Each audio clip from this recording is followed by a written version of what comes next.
Welcome to Grow Your Wealth, the podcast where scaling a successful brand and your wellness go hand in hand. I'm Rena Goodwin, founder and CEO of FACTEUR PR, a top beauty, health, and wellness PR studio, and I'm here to help you work smarter, not harder. Each week, we'll talk branding, marketing, and business growth alongside real, practical insights from trailblazers who are building businesses without the burnout. If you're ready to grow your brand, protect your energy, and design a life you love, you are in the right place. Let's grow.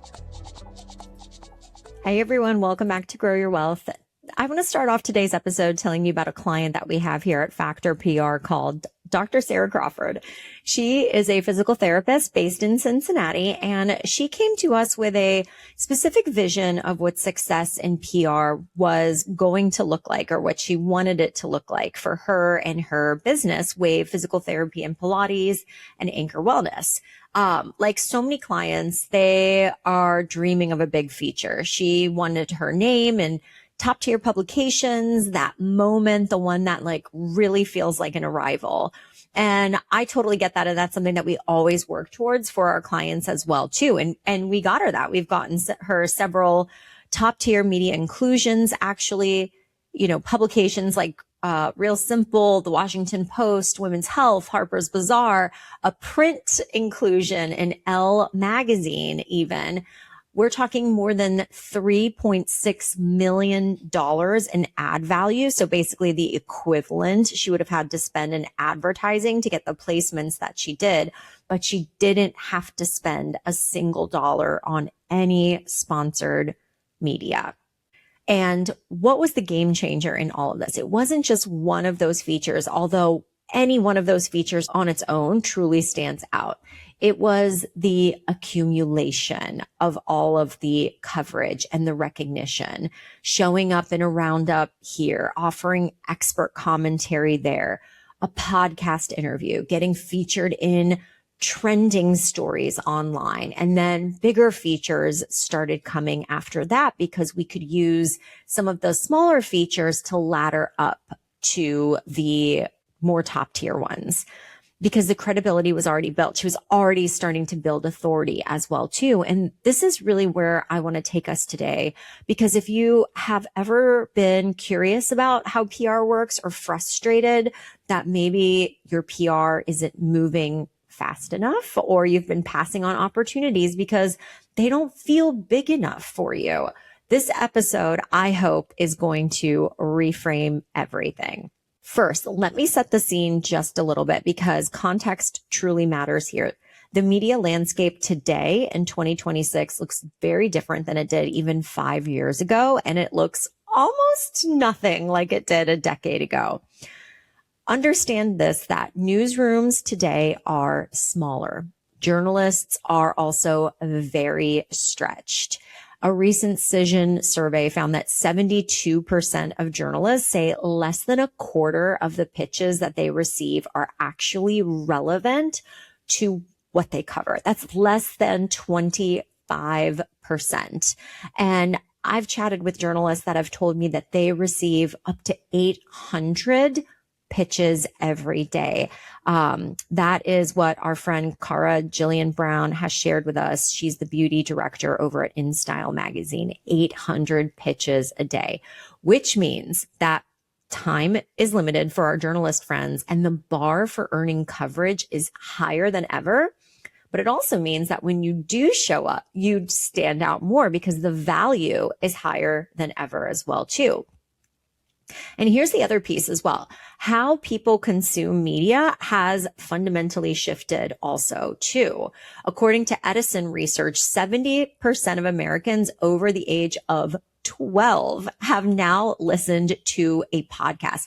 More than half of these people also listen to podcasts at least monthly, and daily podcast listening has nearly quadrupled over the last decade.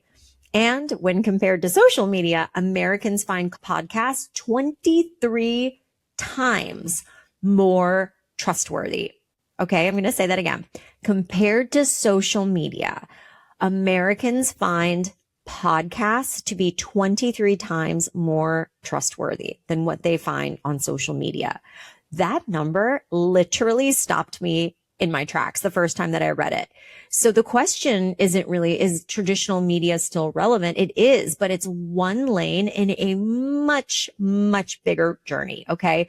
And the brands that are really standing out right now and that are winning the media landscape right now are the ones that understand that. And I want that for you here today, because there is no single perfect placement. But in fact, there are a variety of valuable ways that you can earn media recognition and reputation nationally. And I'm going to share a little bit more about that here in just a moment. Where I see so many brilliant entrepreneurs in health and wellness and beauty, aesthetics, you name it, get stuck, is that they're building amazing businesses. They are absolutely skilled and even sometimes one of a kind in their craft. And they want PR to reflect that. They want the big feature. They are trailblazers in their industry and they want to be the trendsetters in the media. The cover story, quite honestly, and the profile says this is who she is and what she has built and why she is disrupting the industry. And I want that for them too, genuinely.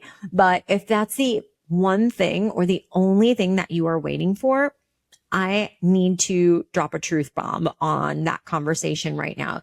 You might be waiting a long time. And it really, really depends on your business, of course, your breakthrough and so forth. But this notion of like one and done media, I just need that, big dedicated story in Vogue or Allure or the New York Times.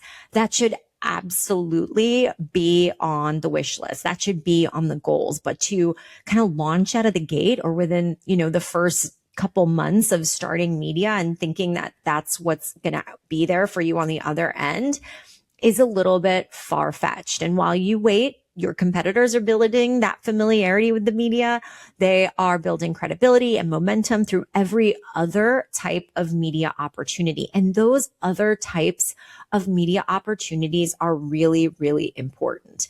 If you take nothing else from this podcast episode, please take this. And that is, if your goal with PR is to only have PR show up for you and to show you off, your PR is going to fall short, okay? Because journalists aren't looking to inflate someone's ego. They are looking to benefit their readers and their listeners and their viewers.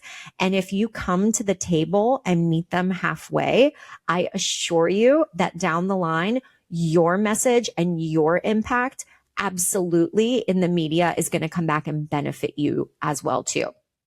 Hi friends, I want to tell you about our new and improved authority accelerator from FACTEUR PR called RealFluence. RealFluence is the only membership that helps beauty and wellness founders grow their reputation and authority to attract new customers without endless discounting, advertising, or going viral. Inside, you'll learn how to get recognized for your product or your expertise, partner with other founders, and become the name people trust and talk about, all with the guidance and community to support you every step of the way. Remember, you can't buy authority. You have to earn it. And RealFluence is here to help. Visit therealfluence.com to get started. So let me walk you through what the media landscape actually looks like right now, because understanding the full picture is honestly one of the most important things that I can do for you here today. So first and foremost, as we've already touched about, one valuable type of media that we see and that we get our clients covered in is what we've been talking about since the beginning of this episode, is called a dedicated feature. This is that big full profile story that is entirely about you or your brand. These are powerful placements and we actively pursue them. But the ones that take place in top tier media, like a dedicated piece in a national media outlet like Good Morning America or Allure magazine, those are going to take a lot of time, a lot of give before you ask, aka relationship building. They take a track record as well too. You can't just typically walk through that door completely cold. Now, there are great profile opportunities that are available, again, for earned media that are also valuable and part of this conversation too. So in places like Authority Magazine, Canvas Rebel, Bold Journey, those are just a few that we work with. Again, they are not necessarily the household names, but if you're looking for dedicated pieces of coverage, these can be fantastic, not just for, your brand authority, but also for SEO and AI discovery too. Another type of media that there is called the expert commentary pieces and roundups. And these are actually one of the most common and underrated opportunities in PR. This is when a journalist writes a story on, say, the best ways to reduce inflammation or what women over 40 should know about strength training. And they need an expert to validate that information. So just to be clear, these types of stories are usually assigned from an editor to a writer, and then they need to find the experts or even sometimes the products to insert into the story to validate it and to tell a story, right? And so you want to be that expert if it's relevant to what you do. And so you get quoted alongside a few other experts, and that piece reaches hundreds of thousands of people who have never heard your name before. And that is not a consolation prize. That is a building block.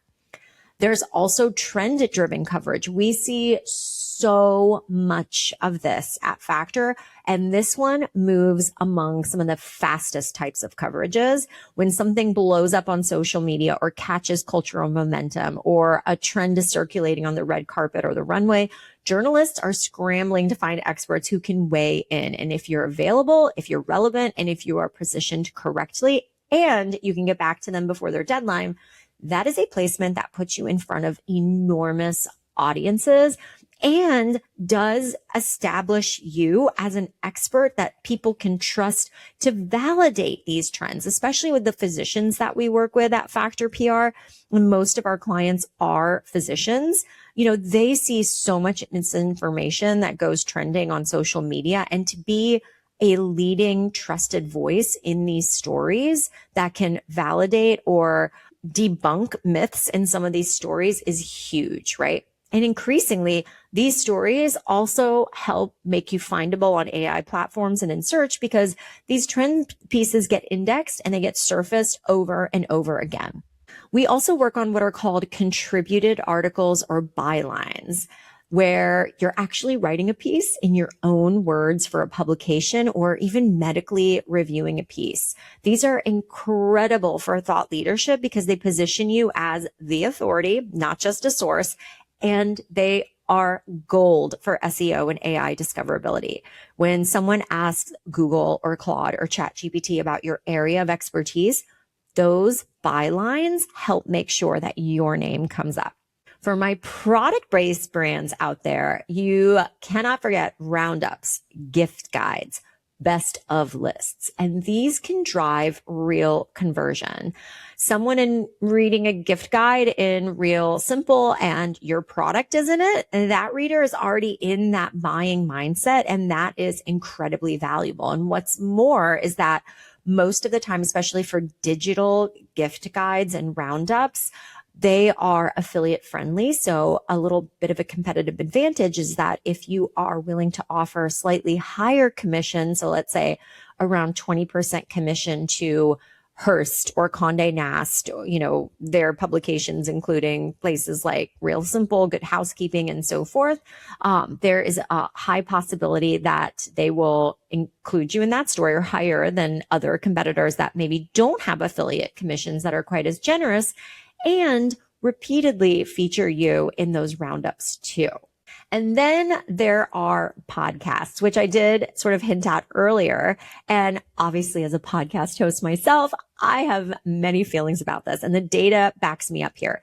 85% of podcast listeners take some kind of brand action after being exposed to a brand through a podcast. That could be signing up for an email, following the guest on social media, going and purchasing a product. In fact, 67% of podcast listeners have made a purchase because of a host recommendation. So if you are not pursuing podcast interviews as part of your visibility strategy, you are leaving trust on the table, because podcasts are where people actually get to not just hear who you are, but connect with who you are. It's not just a 75-word quote. It's a real conversation, and it is gold.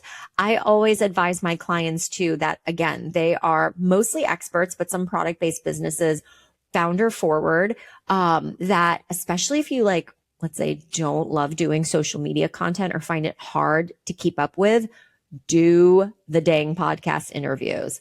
Guest on podcasts frequently, because even with my podcast, after we have a guest on the podcast, it not only helps the guest get great social media content. We post at least 3 to 4 times after every episode. We add the guest as a collaborator on social media. They're getting content that's reaching their audiences as well as my audiences.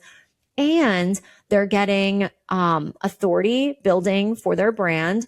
They're getting valuable backlinks to their website, AI discoverability influence because of the transcript that is associated with that podcast as well too, and so on and so forth. So just one little tip in there that I wanted to share with you guys today. And beyond that, there are also awards and editorial recognition opportunities, which serve as absolutely incredible credibility markers for both consumers and other media. So think about your Good Housekeeping Awards, Skincare Anarchy Awards, the Beacon Awards, that Beauty Independent. These are fantastic to apply to. Just keep in mind that many of these awards do include, some kind of nomination fee. And then there is going to be a separate licensing fee if you do win the award as well, which again, you can use your best judgment or ask a publicist or whomever, ask others in the industry if those are worth it. We tend to find that the licensing surrounding the awards are really, really worth it, because then you can put it all over your website, your socials, sometimes even award seals on your packaging too, which is huge. And then, of course, there's local and regional media. This matters more than people think when building demand within your market. However, regional and local media can be really tricky to get coverage on if you do not have something new. Sometimes people are surprised when I tell them like what news actually stands for: noteworthy events, weather, and sports. And that is the 3 primary topics that your local media is going to cover. So unless you have a noteworthy event like an opening, and no, I don't mean like a marketing campaign, that is not noteworthy. Your BOGOs are not going to get picked up by the media. But if you're opening a new location or something along those lines, that's a great time to pitch your local media. Otherwise, a lot of local media, I am finding, especially TV media, is becoming pay to play. So just keep that in mind. And let's talk a little bit about performance media as well too. These are opportunities with a paid component that can be used strategically when the timing is right. So the only time that I ever, maybe advise a client to explore paid media opportunities, it could be for something like a launch or a product incentive of some kind. Typically, if you're an expert, I rarely find there's a need to pay to play when it comes to media. Products, however, whether it's pay on performance or sponsored or advertorial content, because it's so competitive, you might want to consider pay to play, particularly around a very timely moment. But I included that as the last of, I think like 7 different types of media that you can explore here today, because it is a tool in the toolbox and you guys should know about it too. So just to kind of summarize everything, variety is the strategy. Okay. The single thing I tell every client is that each one of these types of coverage does something different for your brand. They reach different audiences on different platforms and in different states of mind, right? A purchasing audience versus a casually consuming audience, or someone that's really deeply invested type of audience, like in a podcast. A dedicated feature in women's health builds credibility massively with a broad consumer audience. And like a expert quote in WebMD builds trust with people who are actively searching for health information and solutions. And a podcast interview builds intimacy and it builds loyalty with listeners who are already trusting the host's voice. And, a byline in a trade publication builds authority with your peers and potential referral partners. In other words, none of these things do the same job. And that is kind of the point. Your brand ideally needs all of them. And if you don't think they need all of them, I guarantee you they would likely benefit from all of them. And when Dr. Sarah Crawford started getting consistent expert placements alongside her bigger feature wins, her team has since grown. She's been able to get her team in these conversations with the media that I can only imagine helps build so much team camaraderie and morale. And who doesn't want to work at a practice that is so nationally recognized? Patients can show up already trusting her and her team because they'd read her name or her colleague's name in a publication that they really respected. And her visibility has just compounded. Her physical therapy practice is now the most nationally recognized independent PT practice in Southwest Ohio. That is what PR is supposed to do. Not give you a single shining moment that you screenshot and post on Instagram and wonder, why is nothing changing? But you build layer by layer until you are the name that keeps coming up. Okay. This mindset shift can change everything. So if I give you another reframe today, it is this. Stop ranking your press placements by ego and start ranking them by impact. A quote in a roundup that reaches 2 million readers of a major health publication might do more for your discoverability than a feature dedicated in a regional magazine. A trend story that gets syndicated across 10 platforms might put your name in front of more potential patients or customers more than anything, especially if you leverage it. Okay. That is really key. And I know we've talked about leveraging media in so many episodes here. You can leverage a quote across your socials. You can create content from it, do an AI discoverability blog post. You can put the logo on your website to help build instant trust. Even if the opportunity was originally smaller, it's still doing an enormous amount of work for your business behind the scenes. And again, the work is not always immediately visible, but it does compound. It always compounds. So stay open, my friends, to the full landscape. Trust the process of showing up consistently across multiple formats and across multiple platforms. Because when that big feature does come, and it will come, you won't be an unknown anymore. You'll already be someone they've seen before. I started this episode talking about Dr. Sarah Crawford, and I want to come back to her for a second. She said something in a very, very generous review of FACTEUR PR on LinkedIn that working with us that I think about all the time. She said, working with FACTEUR isn't about chasing quick wins or press hits. It's about building depth, alignment, and meaningful positioning that compounds over time. That is it. That's the whole philosophy. And when I think about the clients who get the most out of their PR, it is the ones that understand that, who stay curious, who say yes to the opportunities that don't look like the finish line, but are paving the road to it. And that is what this podcast is really all about, right? It's not just about getting the thing one time. It's about building in a way that is sustainable and lasts the test of time. So the takeaway for this week, look at the next PR opportunity that comes your way, whether it's a roundup, a podcast interview, or an expert quote, a trend piece, whatever it is. And instead of asking, is this big enough or good enough for me? Ask, what does this build? And I promise you, the answer will change how you see everything. Thank you so much for listening. I hope this episode deposited some useful advice and insights to help you grow your wealth. If you enjoyed today's episode, be sure to subscribe so you don't miss any future conversations. You can find more resources, episode details, and updates at growyourwealthpodcast.com. And let's keep the conversation going on Instagram. Follow me at Grow Your Wealth Podcast. I'd love to hear your thoughts, questions, or takeaway from today's show. Until next time, remember, burnout is optional. Take care, and I'll see you next week.